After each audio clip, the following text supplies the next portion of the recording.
At 40,000 feet, a fighter jet is not just flying through the sky. It is moving through a battlefield of invisible signals. Radar waves are scanning it. Infrared sensors are searching for its heat.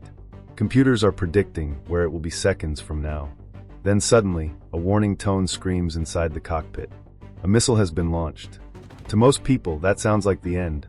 A modern missile is fast, intelligent, and designed for one purpose: to stop an aircraft before it can escape. But here is the strange truth. A fighter jet does not always need to destroy the missile. It only needs to break the missile's kill chain. Before a missile can hit a jet, it must complete several steps. It must detect the aircraft. It must track it. It must guide itself toward the right point in the sky. It must keep enough energy to reach the target.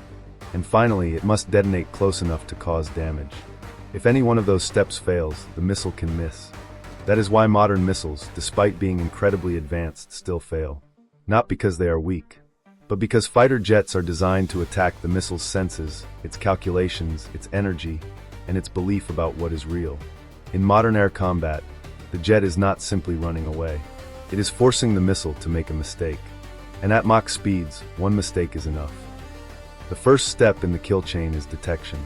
A missile, or the system that launches it, must first know the aircraft is there. This sounds simple, but in modern warfare, detection is already a fight.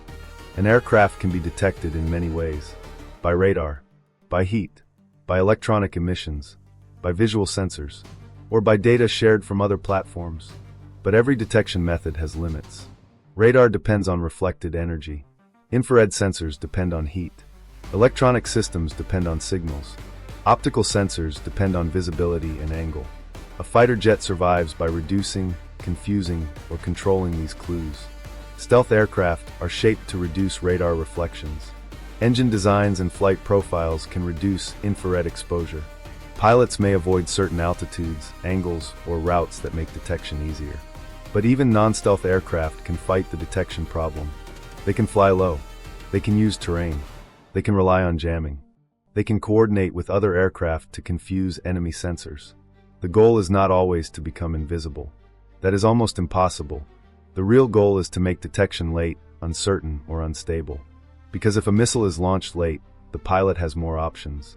And if the enemy sensor is unsure, the entire kill chain begins with a weak foundation. A missile is only as good as the information it receives. Bad information at the beginning can poison everything that follows. Detection alone is not enough. A missile does not just need to know that an aircraft exists. It needs to track it. Tracking means continuously measuring where the aircraft is, how fast it is moving, and where it is likely to go next. This is where missiles become dangerous. They do not usually fly toward the aircraft's current position. That would be too slow. Instead, they calculate an intercept point. Imagine throwing a ball to someone who is running. You do not throw the ball where the runner is standing. You throw it where the runner will be. A missile does the same thing, but at extreme speed. It measures angles. It updates its path. It predicts the future. But tracking is also a weakness, because the missile must trust its sensor picture. If that picture becomes unstable, the missile can make bad corrections. This is why pilots use maneuvers, decoys, and electronic warfare together. A sudden turn can change the geometry. A flare can create a second heat source. A chaff cloud can create confusing radar reflections. A jammer can make the target appear shifted or distorted. The missile is trying to build a clean track. The fighter jet is trying to make that track dirty. A perfect track leads to an intercept. A corrupted track leads to empty sky. One of the oldest ways to break tracking is to attack a heat-seeking missile. A heat-seeking missile looks for infrared energy. A fighter jet engine is an obvious source of heat. Against the cold sky, it can look like a bright target. Early heat-seeking missiles were simple. They looked for the hottest object and followed it. So aircraft began carrying flares. A flare is a burning decoy fired from the aircraft. It creates a hot, bright source of infrared energy behind the jet. For older missiles, this was enough. The missile saw a hotter object, turned away from the aircraft, and chased the flare. But modern missiles learned from this. They no longer trust heat alone. They compare different wavelengths. They analyze movement.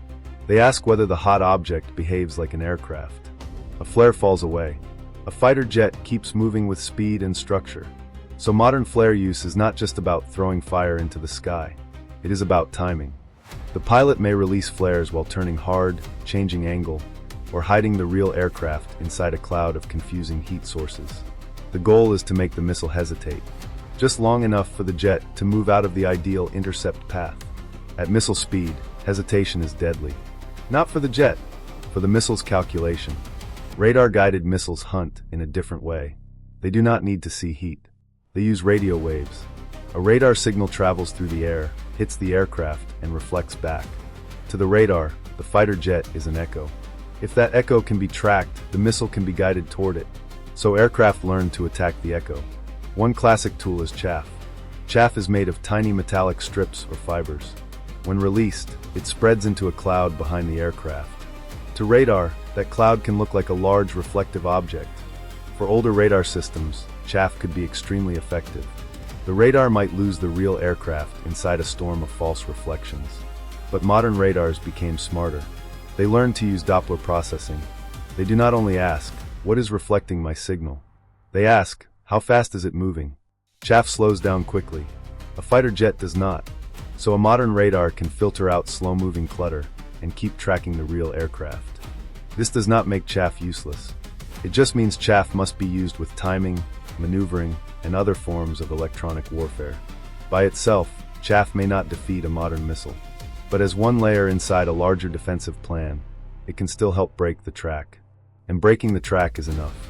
Because if the missile loses the true echo, it loses the future position of the target. If chaff attacks radar physically, electronic warfare attacks it digitally. This is where the fight becomes invisible. Modern aircraft can carry systems that listen to enemy radar signals. When a radar pulse hits the aircraft, the electronic warfare system can capture it, study it, and send a manipulated version back. One of the most important ideas is DRFM, digital radio frequency memory. It can record a radar signal and replay a modified copy. To the radar, the fake return can look real because it is based on the radar's own original pulse. But the fake return may be delayed, or shifted, or shaped to make the aircraft appear somewhere it is not. This is more subtle than simple jamming. Simple jamming is like shouting in a room. DRFM deception is like answering someone in their own voice, but giving them the wrong address. The missile or radar thinks it is tracking the aircraft, but it may actually be tracking a digital illusion. The guidance system begins making corrections based on false data. Every correction pulls the missile away from the real aircraft. This is one of the most powerful truths in modern warfare. You do not always have to hide. Sometimes, it is better to be seen incorrectly. Even if a missile detects, tracks, and guides correctly, it still has another problem. It must physically reach the target, and that depends on energy. A missile is extremely fast, but it does not have unlimited power. Its rocket motor usually burns for a short time. After that, the missile continues using the speed and altitude it has already gained. Every turn costs energy. Every correction creates drag. Every sharp maneuver makes the missile slower. This is why pilots care deeply about distance and angle. A missile launched from close range is far more dangerous. It has energy. It has less distance to travel. The pilot has fewer options. But a missile launched from long range may be defeated before it arrives. A fighter jet can turn, descend, climb, or change direction in ways that force the missile to correct again and again. The missile may still be pointed in the right general direction. But by the time it gets close, it may be too slow to maneuver effectively. This is called a kinematic defeat. The aircraft does not blind the missile. It makes the missile tired. And once a missile loses too much energy, even a perfect sensor cannot save it. It may see the target, it may know where the target is, but it can no longer get there. For larger aircraft, energy maneuvers are often not an option. Transport aircraft, tankers, and helicopters cannot turn like fighter jets. They are slower, larger, and often more predictable. This makes them vulnerable to short-range heat-seeking missiles, especially shoulder-fired weapons launched from the ground. The warning time can be extremely short. There may not be enough space to turn away, and flares may not always be enough. So engineers developed a different kind of defense. DRCM, directed infrared countermeasures. A DIRCM system detects an incoming missile and points a small turret toward it. Then it shines a modulated infrared laser into the missile's seeker.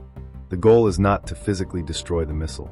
The goal is to confuse its final lock. Many infrared seekers need a stable signal to keep the target centered. DIRCM injects false patterns into that seeker. To the missile, the target may appear to move unpredictably. Left, right, up, down. The missile starts correcting toward a target that is no longer stable. Its final guidance breaks apart, and in the last seconds before impact, that confusion can be enough. The missile flies past, not because the aircraft escaped with speed, but because the missile's eye could no longer understand what it was seeing. Many people imagine a missile must hit an aircraft directly, but many missiles do not need a direct hit. They use proximity fuses. If the missile gets close enough, it detonates and sends fragments toward the aircraft. This means the final goal is not just impact. It is proximity. The missile only needs to enter the lethal zone. So the aircraft's final challenge is to stay outside that zone. Even if a missile misses by a small distance, it can still be dangerous. That is why pilots do not just try to avoid the missile's nose. They try to defeat the entire geometry of the attack. A flare that pulls the missile slightly away, a turn that changes the intercept angle, a jammer that shifts the aim point, a loss of missile energy that reduces maneuverability. Each one may only create a small difference. But small differences stack. A few meters here, a few degrees there, a fraction of a second at the right moment. Together, they can move the aircraft outside the lethal zone. This is the real secret. A fighter jet does not need to make the missile disappear. It only needs to make the missile wrong by enough distance. In missile combat, survival is often measured in meters, and sometimes just a few meters are enough. The future of air combat will not make this battle simpler. It will make it faster. Future missiles may use multiple sensors at once. Radar, infrared, imaging seekers, data links, artificial intelligence. One missile may share information with another. A drone may help identify the real target. An aircraft may update the missile in flight. Instead of one weapon hunting one target, the future may look like a network hunting a network. But fighter jets will evolve too. They may use cognitive electronic warfare systems that analyze enemy signals in real time. Instead of using a fixed library of jamming techniques, the aircraft may create custom deception during the fight. It may recognize a new radar mode, build a response, generate a false target, and adapt again if the enemy changes. This means the future will not simply be missile versus jet. It will be kill chain versus kill chain. One side tries to detect, track, guide, intercept, and detonate. The other side tries to break each step. Delay detection, corrupt tracking, confuse guidance, drain energy, escape the lethal zone. So why do modern missiles still miss fighter jets? Because a missile is not magic. It is a machine that depends on information, timing, energy, and geometry. And every one of those can be attacked. Heat can be faked. Radar echoes can be distorted. Guidance can be misled. Energy can be drained. Final lock can be broken. The aircraft does not need to win every battle. It only needs to break one link in the chain. That is why a missile can be fast and still miss. Smart and still fooled. Advanced and still wrong. In the sky, the winner is not always the machine with the most speed. It is the one that controls the enemy's calculation. Because when a missile is flying faster than sound, it does not need to be completely defeated. It only needs to be wrong for 1 second. And 1 second is enough to turn a perfect intercept into empty sky.